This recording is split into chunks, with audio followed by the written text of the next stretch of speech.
Kanpur green park stadium, কিন্তু গত 2 দিন নীল রংটায় চোখে পড়েছে বেশি।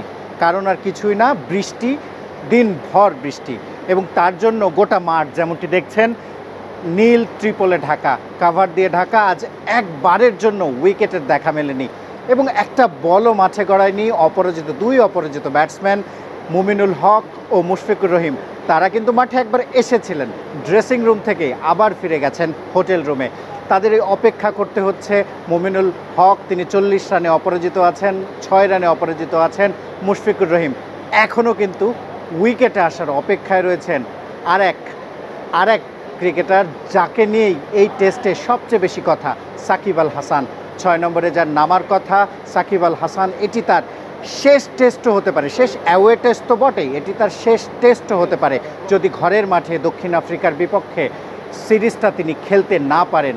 নিরাপত্তা ব্যবস্থা যদি তার অনুকূলে না থাকে, এটি কিন্তু তার শেষ টেস্ট। সেই টেস্টে বাংলাদেশি ব্যাটারদেরও এখন দাপট দেখা যায়নি, ভারতীয় বোলারদেরও সেভাবে দাপট দেখা যায়নি। 107 রান করেছিল বাংলাদেশ প্রথম দিনে, 35 ওভার খেলা হয়েছিল বৃষ্টির কারণে, সেখানে 107 রান করেছিল 3 উইকেটে। তো এখন পর্যন্ত অসম লড়াই লাগছে না, কিন্তু একটা ফ্যাক্টর কিন্তু সবচেয়ে বড় হয়ে দাঁড়িয়েছে, সেটা হচ্ছে বৃষ্টি। বাংলাদেশ দল, ভারত দল, তারা আজকে মাঠে এসেছিল কিছুক্ষণের জন্য, যেমনটি শুরুতে বলেছিলাম। তারা ড্রেসিং রুমে কিছুক্ষণ সময় কাটিয়ে যখন দেখেছে এখানে আসলে বৃষ্টির অবস্থা এবং গোটা মাঠ ঢাকা, তারা আবারও ফেরত গেছে হোটেল রুমে, এবং সেখান থেকে আর তাদের ফেরত আসার সুযোগ দেয়নি বৃষ্টি।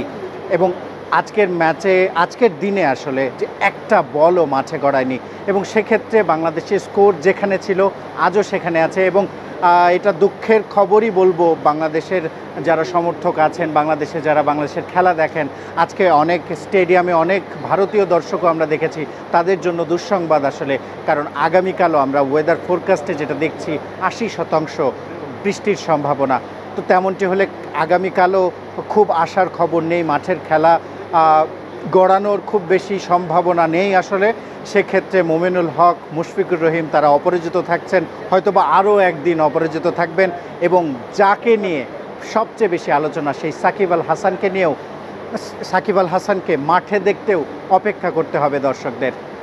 শিহাব হাসান খান, ক্রিকেট 97, কানপুর, ভারত।